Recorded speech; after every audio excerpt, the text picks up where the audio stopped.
Hello, ladies and gentlemen, and welcome to another Training for Hiking live Q&A. My name is Rowan, and in these streams, I'm answering your questions around training for hiking. Now, if you've never come to one of these streams before or never watched them, the process is very, very simple. If anyone's joining me live, if you do have any particular questions you're interested in getting answered around training or physical preparation for your hiking adventures, feel free to pop them into chat and I'm happy to help. Alternatively, I have had a few questions sent through prior to this, which I'm going to be working through and talking through things. So depending on how many people turn up to live, any questions that come through, we may be going for about 30 minutes today, give or take, see how we go. So with the questions that I've got sent through prior, what we're going to be covering today is number one, preventing altitude sickness and diving into specifically the topic of supplements. We're also going to be talking about preparing for squat toilets or basically just going to the toilet on the trail. We're also going to talk a little bit about nose breathing alternatives as well.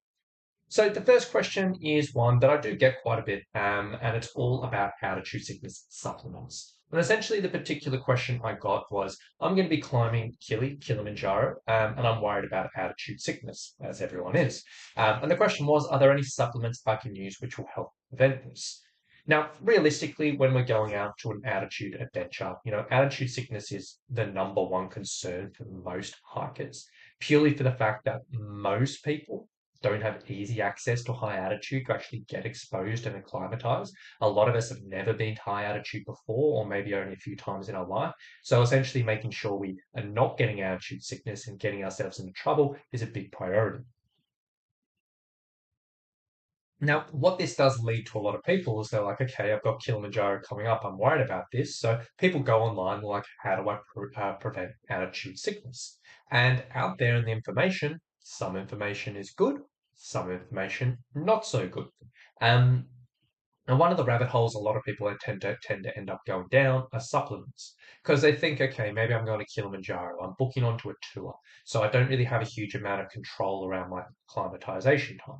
I'm not going to have a huge amount of control around my meals. There's a lot of things that are just out of my control, but one thing I can control is supplements that'll supplement what I'm taking or whatever it may be. But unfortunately, when it comes down to this subject, there's a lot of things in the world of training for hiking. The information on this is just not great. If you go online, you go into like an online forum, like a Facebook group, whatever it may be, you'll always get the people saying, hey, I went into the Inca Trail. I didn't have anything. I just had cocoa leaves and I was perfectly fine. Or I went on this and I had these herbal supplements and they really sorted me out, whatever it may be. And this type of like evidence of just sort of someone saying, I did this and I was fine is really useless because there's a lot of people out there who may take certain things and feel good. There's a lot of people out there who may take certain things and not feel good. There's a lot of people out there who may take absolutely nothing and feel good. And just sort of personal anecdotes around this, it's really, really, really not great, and it's not really worth listening to.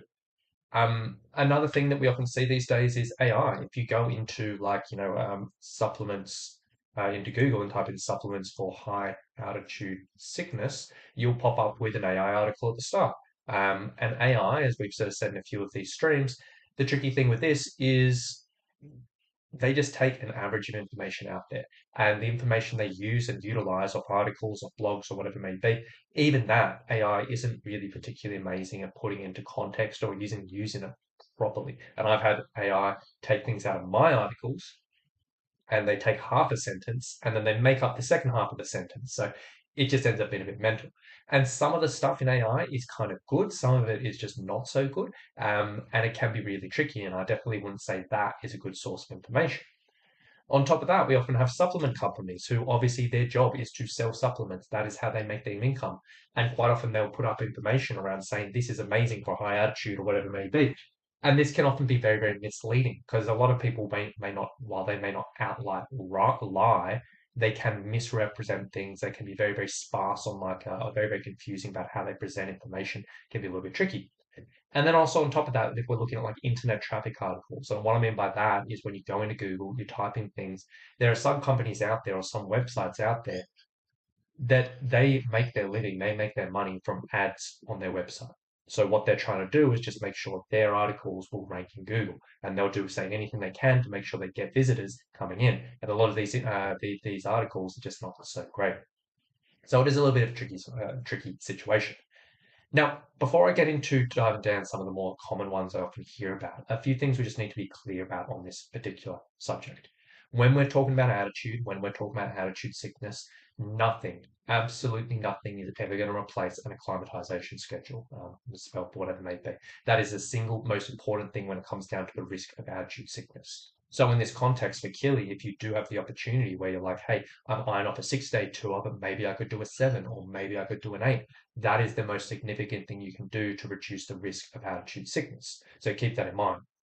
Number two is what we're talking about today is supplements are not the same as medication. Medication is literally stuff you get prescribed from a doctor. When it comes to attitude medication, we've got like Diamox, which there's a lot of good evidence for. There's a lot of benefits for taking that type of thing up at high attitude. Some people don't like taking it for the side effects or whatever it may be, but there is good evidence for that. But that is on the medication side of things, which we're not talking about today. What we're talking about are supplements, things you buy over the counter, which you may, get from, just over the counter, which will kind of help. So first thing first is when we're talking about supplements, there is absolutely no supplement out there, no matter how good it sounds, no matter how good in theory, which will guarantee prevent attitude sickness. On top of that, there are really not any supplements out there which have been proven beyond a trace of a doubt to have consistent, significant effects on attitude sickness. So what I mean by that is there are some that out there that have some evidence to show maybe it helps, but then other evidence to show probably doesn't help. There have been some that sort of say, hey, it may help in attitude in certain situations, but when we're talking about attitude sickness, not a huge amount directly. Typically, what we're looking at when we're looking at supplementation for an attitude hike is this type of stuff typically helps secondary things which help your attitude. So things like improving your exercise performance, improving your comfort, relaxing muscles, reducing stress, stuff like that, which may be beneficial in this type of situation up at high attitude and may have a trickle-on effect to help certain things. But when we're looking at directly supplements and attitude sickness, it's not really what we're looking at. It's more looking at secondary things. So coming down, let's talk about a few common recommendations we often hear. And I'm just going to kind of scoot through these relatively quickly. If you didn't want me to explore any of these in a bit more detail and kind of share a bit more evidence, whatever it may be, feel free to give me a message, whatever it may be. First one we're going to talk about is iron. So iron is, something that we all need in our diet. It's very, very important. When we go up to high altitude, iron is important for the acclimatization process. When we are going through acclimatization, iron is a factor in all of this, and it is important. And ultimately, if we do not have enough iron, this process can potentially be hindered, meaning our acclimatization may be a little bit slower and maybe not tricky. So generally, if you are low iron, it's definitely worth supplementing prior to going to altitude to try bring it up. I always tell my hikers, like, if they're going on an altitude venture, go to the doctor, get an iron test, see where you stand. A lot of us are aware that we may have a history of low iron, and if so, get on top of this sooner rather than later. If you haven't had an iron test in years, but you are going up to high altitude, definitely worthwhile doing, and get on top of that sooner rather than later. Admittedly, sometimes this is easier said than done. Some people can take supplementation after 6 or 7 or 8 weeks or something. They're good to go on happy days. Some people, it's a long-term issue that they just cannot never get them up. They may have iron infusions and maybe a regular thing in their life or whatever it may be. But go to your doctor, suss this out. Now, and that is prior to an attitude adventure. Pretty much everyone should be doing that and getting that at least tested and seeing where they're at when we're looking at like longer term trips actually out on the trail. So not so much just going out for 2 or 3 or 4 or 5 days or something like that. But if you're on for a week or 2 or 3 plus or whatever it may be, if you are the person who has had low iron in the past or you're on the lower end of the spectrum, it may be beneficial supplementing during the trip because again iron is beneficial for acclimatization. If you have normal levels or high levels you don't need to worry about this, but if you're low levels it may be worthwhile because it can sometimes be tricky nutritionally to get enough iron when we're actually hiking. So if you're low iron, if you're on a longer term trip, maybe a supplement may be beneficial. That might be something to look into. Now, the next one we'll talk about is ginkgo biloba, or however you say that. I can never say it right. This is probably one of the most, I guess, sort of marketed or popular supplements for high altitude. And this is one of the few ones that has a bit of evidence around it. Now, this is often quoted as a natural solution to high altitude. It's basically just a supplement. There are some studies out there which say, hey, it is beneficial in certain situations. There's also studies out there that's shown it hasn't been beneficial. The evidence is mixed for this type of thing. So there is some good, some bad, whatever it may be. There definitely is a definitive thing, but this is basically as close as you would get to a supplement which would help you. This is the type of thing where you're like, hey, if I'm really just throwing everything at a wall, maybe I'll give this a go, see how it goes, start taking it a few days before I go altitude, have it as I go through. It may help, it may not. That is definitely not something to rely on. It would never be a replacement for an acclimatization schedule. It would never be a replacement for medication. It's a question mark, maybe, maybe not. But that's probably one of the few ones that has a little bit of evidence behind it. Caffeine, when it comes down to caffeine, like, this is one of the most popular performance enhancing supplements in the world. There are a lot of benefits when it comes to using caffeine for increasing your comfort, increasing your performance while exercising, reducing fatigue, and increasing your mood. So it can be beneficial. There is some theory that it may help with the acclimatization process through a certain routes. There's no real direct evidence of this. There's no like direct studies of this and that. Might help, maybe not, whatever it may be. There are some benefits. So, having a coffee is probably worthwhile. It's not a bad thing. A lot of people say, hey, it'll dehydrate you. It's not a thing for high altitude. You don't need to avoid it. So maybe something to look into. The main thing on this, like you can take it or whatever if you want. The main thing I sort of say to this is if you are already a regular coffee drinker, or if it is part of your life, you have caffeine, you have coffee each day. This is something that I would say is more important for you to have on the trail compared to someone who doesn't, purely for the fact that if you were out in the mountains and say you regularly have 2 or 3 coffees a day and you go out in the mountains and you don't have any coffee, all of a sudden you're going to get those caffeine headaches and it's going to start playing in your mind. And when we are at high altitude, a symptom of altitude sickness is a headache. And if you're just getting caffeine headaches, sometimes it can just get a bit confusing. Sometimes it can stress you out or whatever it may be. So I'd sort of say the most important situation for supplementing caffeine on the trail or in a high altitude adventure is if you are already having this, just making sure you have access to some type of caffeine so you're not going kind of cold turkey on it. Now, another one is magnesium. Often you'll see people say, hey, magnesium is a good supplement for altitude sickness. There's no evidence out there to say it will directly affect altitude sickness. Absolutely no evidence to link those two things. Not to say it can be a bad thing, maybe nice to take to help with your sleep, with maybe cramps or recovery or whatever it may be. All that stuff can be beneficial, but it probably isn't directly related to altitude. Another one we often get seen is like rhodiola rosea, which is basically an adaptogen. I think that's what's classified. That's a very, very popular supplement for basically reducing fatigue and handling stress better. A lot of people take this just day-to-day life for those types of things. In theory, has a lot of good benefits for altitude. Like when you're looking at the actual things that this supplement does, it kind of lines up with what we want in altitude in a number of situations. But there isn't a huge amount of evidence, again, when they've studied it, if it'll make a dramatic difference specifically for altitude. Um, it may help other things to, reduce fatigue, help stress, like that can be good stuff, but doubtful it'll be directly for high altitude. Like, again, it's more of a secondary thing. And then finally, beet juice or other like dietary nitrate supplements. These things often get recommended. Basically, like beet juice, it's like beetroot juice you drink, or a similar supplement which does the same thing. The idea behind this is basically it's got nitrogen, NO3, however you say that. Basically, the idea behind this, it can reduce the oxygen cost of exercise and enhance oxygen saturation. That's the idea of this.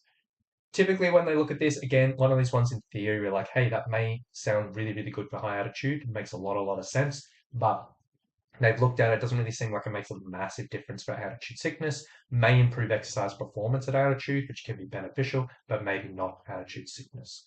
So when it comes down to this type of stuff, like obviously I've just run through some stuff relatively quickly, but ultimately when it comes down to supplements for high altitude, the main thing you want to consider is these are just supplements. Some of them have some potential benefits, some of them have some good secondary benefits. Nothing's going to directly reduce your risk of altitude sickness, but they may be useful. Mostly the benefits of this, as I said, is going to be secondary, but please don't mistake them for a solution. So if you were looking, like there are some self supplements out there which kind of have, the ginkgo in it and the rhodiola in it, and they sort of say how we go. They put it together, you take capsules and this and that. I don't know, will it help? Maybe, maybe not. Will it cost you a bit of money? Yeah, probably. Is it 100% necessary? Definitely not. Is it worthwhile looking into? If you're really stressed, it could be. But I would sort of focus on, the basics, acclimatization, making sure you're in a good physical condition, making sure your nutrition's on point, all of that type of stuff. Just be aware of it. And the last sort of thing I'd sort of say, if you are taking any supplements, just be aware. If you are taking any medication, like proper medication, just be aware some supplements interact with certain types of medication. So if you're going to take something and you are on medication, go chat with your doctor, see what they have to say. Again, if you're taking anything, test it out at home, just see how the body responds to things. Don't introduce new things at the start of your attitude adventure. And then just be aware that anything you are looking at, if you're buying a product, which will have beet juice, which will have rhodiola rosea, will have ginkgo, anything. If you look at the marketing on that, the marketing is going to be far-fetched. It's very rare to see something that is selling a pill and they are reasonable in their claims. Just be aware that it may help, but their marketing is probably a little bit exaggerated. So there you go. Long answer short, supplements for high altitude. There's a few things in there which may help. Probably nothing that's really guaranteed. Nothing that can directly help with altitude sickness. But, maybe some things you can consider if you really feel like you're covering all your bases and you want to focus on something else as well. Right. So that is first one down. Next one we're going to talk about is preparing for squat toilets. And this isn't so much of a question that got sent through, but it was a topic that came up on a webinar that I did literally just last night that I talked about. And it's definitely something no, never really gets talked about. It's definitely something worthwhile.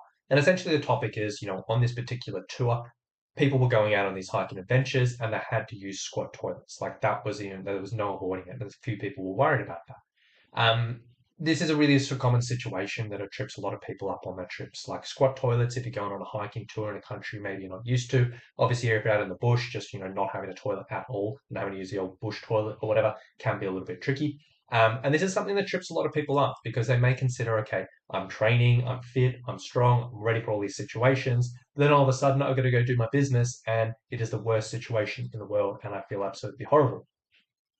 So it's something to consider. If you are entering a situation where you may have to use squat toilet or bush toilet or whatever it may be, something to consider is just asking yourself, how long has it been since you've kind of held this type of position? And not just like bent down to pick something up, but actually held this type of position. Has it been a while? Has it been a long time? Are you confident that you can do this if you've got tired or sore legs? If you wake up in the morning, roll out of your tent or roll out of your bed, and your legs are jelly from the day before, are you confident you can do this? If you're halfway through a day and you just tackled a descent and you're like, we're having a bit of a break and I've got to go to the toilet, are you confident you can do this? Ultimately, with this type of thing, you don't really want this to be a stress or worry or a concern because as much as there's a lot of things that are unavoidable on the trail, which like can be, a bit of a negative situation, this is very much avoidable. This is very much controllable. This is very much something you can look into and be like, hey, I can make this better. We don't want to be negative. Pardon me, just finishing off my coffee. So yeah, basically when it comes down to this, if you're aware that, hey, I'm faced with this, I want to prepare for it, it doesn't have to be too complicated. Ultimately, if you're doing strength training, just general strength training doesn't have to be too complicated. Just a general strength training program. This will help. Building up strength in the quadriceps, the glutes, the hamstrings, all of this will be good for this. On top of that, when you're going through strength training, typically you're getting a bit more comfortable going through certain ranges of motion, getting into deeper positions. This can be really beneficial. But also on top of that, just feeling more stable and balanced in different positions can help. Just a standard strength training program, another reason why this can be so beneficial. Now, beyond that, adding in a tiny bit of specific mobility stuff to this into your week can be really, really nice addition. So one thing that I often recommend with this type of stuff is literally just doing like a bottom squat hold. So this is a mobility exercise I get a lot of my hikers doing. It's a really, really good one for helping loosen up the hips, which a lot of hikers struggle with as well. And it also crosses over into this situation very much, very good as well. So essentially all you're doing is you're holding on to like a pole or a door frame or something. So a lot of your body weight is being held up by this. And essentially from there, you're just sinking down into this squat position. You're coming down as far as you can comfortable with. You will be able to go much deeper because you're holding on this than if you were just not holding on to anything.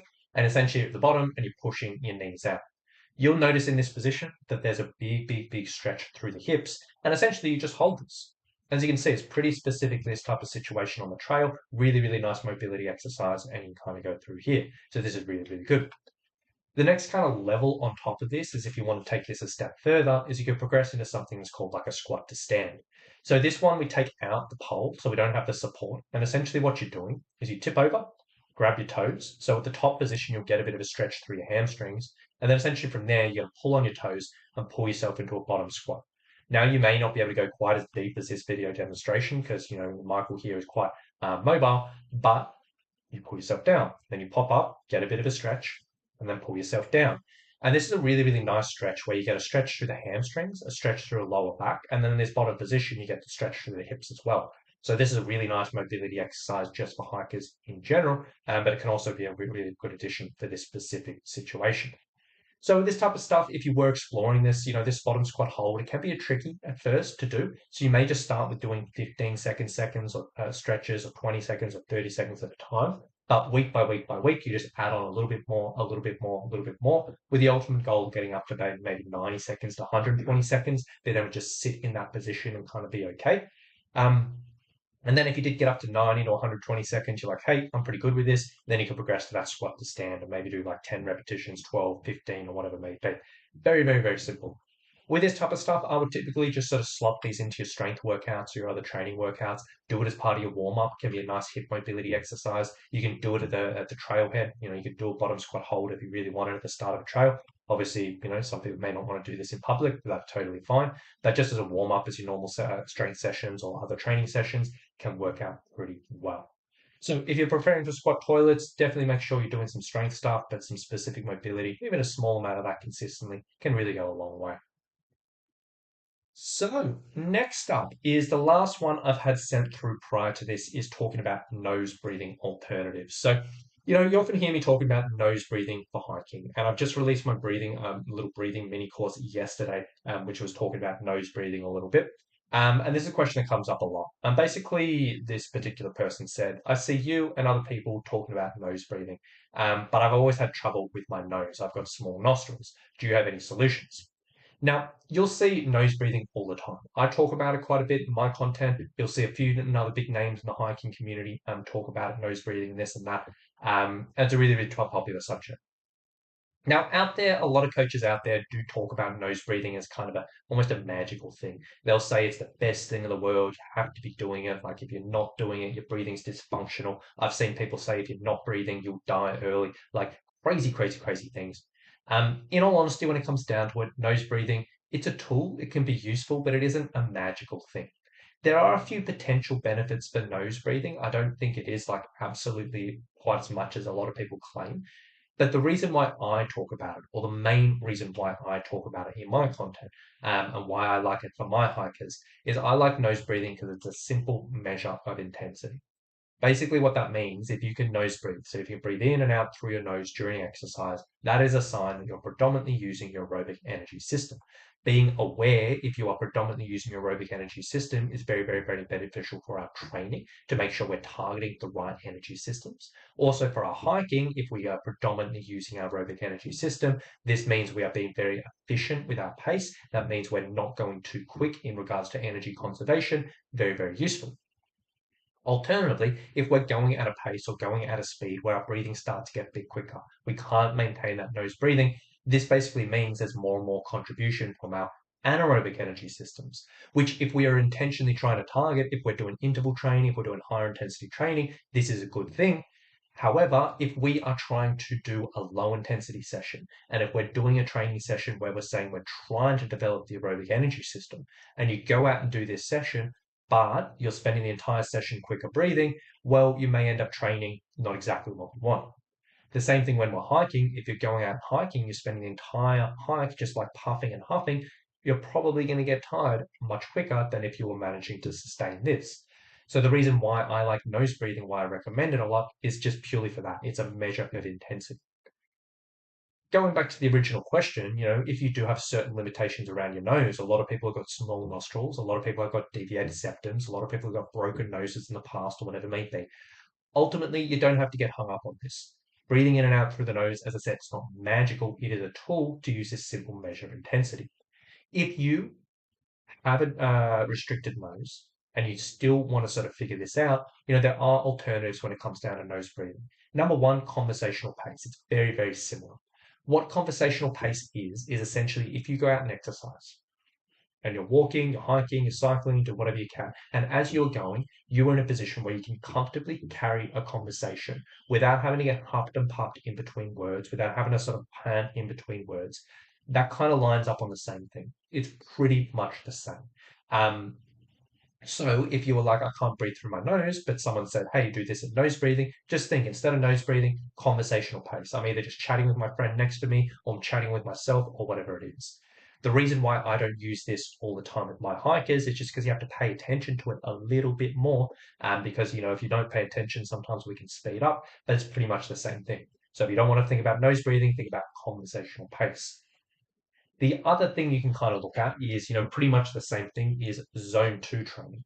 So zone two, if you haven't heard of it before, there are certain, when you're looking at your heart rate, and we've got trackers, we've got wearables, whatever it may be, which look at our heart rate. Different levels of heart rate can equal different zones. Zone one, zone two, zone three, zone four, zone five. Zone one is just kind of sitting around doing nothing. Zone two is kind of gentle exercise, and it gets harder and harder and harder the higher your heart rate goes. Essentially, if we're looking at this nose breathing pace and you can't do that, but you do have a tracker, you can just sort of look at, okay, I'm going to do zone two training. I'm going to do a pace where my heart rate stays in this zone two. Now, what is zone two? How do you figure it out? How do you figure out the exact numbers? Well, a lot of trackers, if you get them, if you got like an Apple Watch or a Garmin or something like that, it'll just take your numbers and it'll say, hey, this is your zone. And it'll sort of say you are working yada, yada, yada. Works out pretty well. You can literally just follow what it says. That's fine. Those trackers, sometimes they're not quite accurate for the person. They are pretty good, but sometimes you can go down a different route. Another way you can kind of figure out your zone two if you're going through is what we use the math formula. So Phil Maffetone, he's a big endurance coach. He kind of made this formula up or popularized it. I don't know if he made it or not. But basically what it is to figure out your zone two, very, very simple. You take 120 minus your age. So if you're 50 years old, 180 minus 50 is 120. Then essentially from there, you kind of use this little formula here. If you've just come off major illness, recovering from surgery, on medication, you can take another 10 beats per minute of that. So you do 150 minus your age, minus 10. That'd be your number.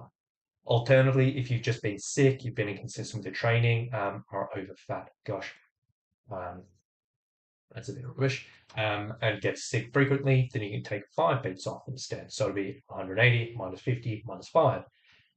If you've been in training consistently for up to 2 years without any above issues, it'd just be the same. If you've been training more than 2 years with consistent progress, you would add 5. So this would be like elite endurance athletes. This would be regular endurance athletes. I would say most hikers would kind of fall into that, or whatever it may be. And essentially you do 120 minus your age with whatever that ends up being the top level of your zone two. So you could track that. Or again, this is a formula, so this is kind of like average. It won't be 100% accurate to you, but it's kind of close enough. If you really want to get 100% accurate, you'd have to go do like lab testing and go book in for an exercise assessment where they literally figure this out. I would sort of say for 99% of hikers, that's not particularly necessary, but that's kind of the gold standard to figure things out if you really want them.